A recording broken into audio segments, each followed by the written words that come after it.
Bienvenue à toutes et à tous, merci de nous rejoindre, nouvelle édition d'information. On débute avec ce mot de météo et cette bonne nouvelle en ce vendredi 17 août. Le soleil sera au rendez-vous une grande partie de la journée sur le nord et le Pas-de-Calais. Quelques nuages viendront perturber la journée mais de manière très légère. Au niveau des températures, ça reste quand même doux pour un mois d'août. On attend entre 20 et 23 degrés au meilleur de ce vendredi.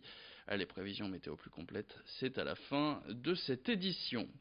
Dans l'actualité, il a ouvert ses portes ce mercredi et c'est déjà un succès. Le site à parc, le parc d'attractions pour enfants situé à la citadelle de Lille, a attiré entre 5 et 6 000 personnes pour son premier jour.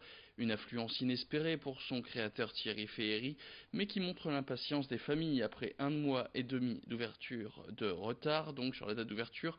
Hier encore, les familles étaient nombreuses à faire la queue au pied des 15 attractions, comme les roller coasters, les chaises volantes, et toutes avec thème commun la nature. Sur place, 35 employés sont chargés de faire tourner ce parc pour en assurer sa sécurité. Xavier Silly et Aubin-le-Maire ont rencontré son créateur, soulagé, Thierry Féhéry. On a aussi voulu une thématisation réelle de chacune des attractions. Ça c'est un coaster mais c'est un requin. Je voulais qu'il y ait un rapport entre la nature et les animaux. Les chaises volantes derrière moi c'est un arbre. Donc ça a pris beaucoup de temps parce qu'il a fallu réaliser des moules spécifiques pour ces attractions. Et donc ça a pris plus de temps que prévu. Et puis le parc des Poussins a été entièrement refait. Tout ce qui a été très long c'est aussi ce que le public ne voit pas. Et voilà, il y a eu un débordement d'à peu près un mois et demi, mais je pense que 30 années nécessitaient de faire de véritables travaux en profondeur, et c'est ce que nous avons fait pour le bien-être de tous. Et les enfants, eux, les premiers concernés, qu'en pensent-ils? Aubin-le-Maire et Xavier Silly leur ont posé la question. Je voudrais choisir la coccinelle, le au galop et le roller coaster. Parce qu'ils vont très vite et que c'est très bien, ça bouge dans tous les sens. L'arbre magique et je sais pas ce qu'il y a d'autre. J'ai hâte de faire le requin parce qu'il va faire peur. L'arbre magique, le requin, il y en a d'autres aussi que j'ai envie de faire. Le parc il est bien et je préfère aller faire le jeu des coccyballes parce que c'est bien et c'est un automanège. On appuie sur le bouton, on s'envole.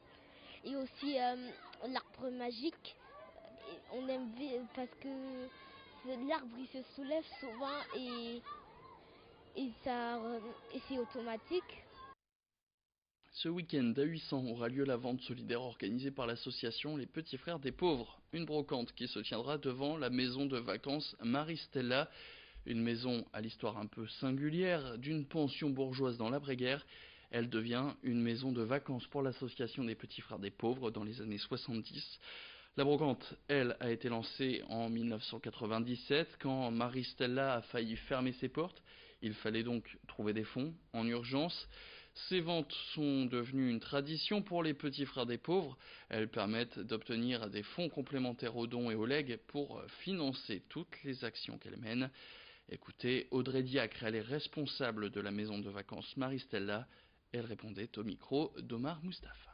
Tous les bénéfices de ce week-end de vente permettent aux équipes de la région d'organiser de nouvelles actions auprès des personnes de plus de 50 ans qui sont soit en isolement social, soit en précarité sociale, qui souffrent de solitude ou de maladies graves.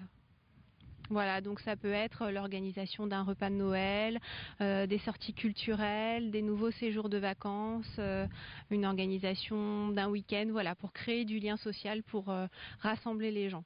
Alors, la maison de vacances Marie-Stella est ouverte toute l'année. Elle accueille des groupes de notre association Les Petits Frères des Pauvres en séjour de vacances. Donc, ça peut être un accueil à la journée, un week-end ou un séjour plus long d'une douzaine de jours.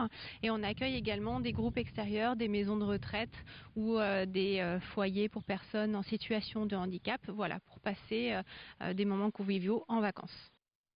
Et puis ce soir, ceux qui ne sont pas en vacances seront en week-end, peut-être de sortie. Du coup, dernier épisode de notre saga des cocktails sans alcool pour l'été.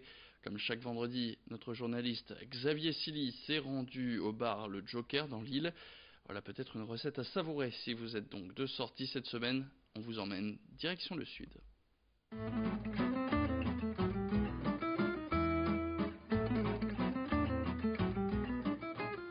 Bonjour, bienvenue au Joker, bienvenue dans la saga de l'été sur les cocktails sans alcool. Là on va partir direction plein sud sur la fraîcheur avec le melon. Donc on va travailler sur un cocktail sans alcool autour du melon, de l'orange et avec un sirop de poivre 5B. Donc on va commencer avec le melon.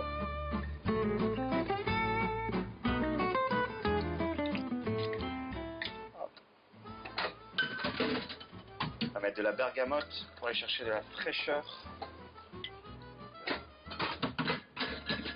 Sirop de poivre 5B et on va donner un peu de longueur avec du jus d'orange frais.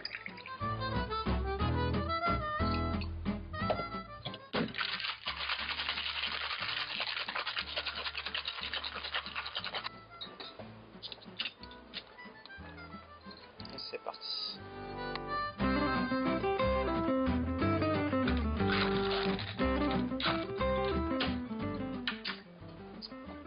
Comme on est avec du melon de Quercy en mode IGP, on va rester sur bleu, blanc, rouge bien foncé.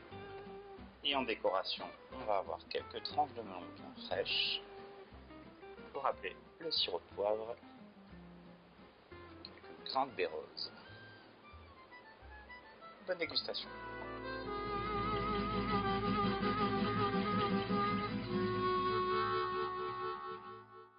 Allez, en bref, l'info avant de se quitter, ça va être compliqué sur les routes de France ce week-end. Bison futé voie rouge demain samedi en France sur les routes du retour. Légère amélioration prévue dimanche, sauf dans la région Auvergne-Rhône-Alpes. Et on se quitte avec ces images, le pari un peu fou de 2 Britanniques qui vont tenter ce dimanche de traverser la Manche à vélo sur un engin un peu particulier, un vélo catamaran. Ils seront donc installés sur ce bateau à pédales et les 2 amis vont essayer de battre un record vieux de 16 ans. L'ancien recordman avait mis 7 heures et 16 minutes pour relier Douvres à 800 sur cet engin flottant un peu non identifié. Fin de cette édition, merci à toutes et à tous de l'avoir suivi. Tout de suite, la météo.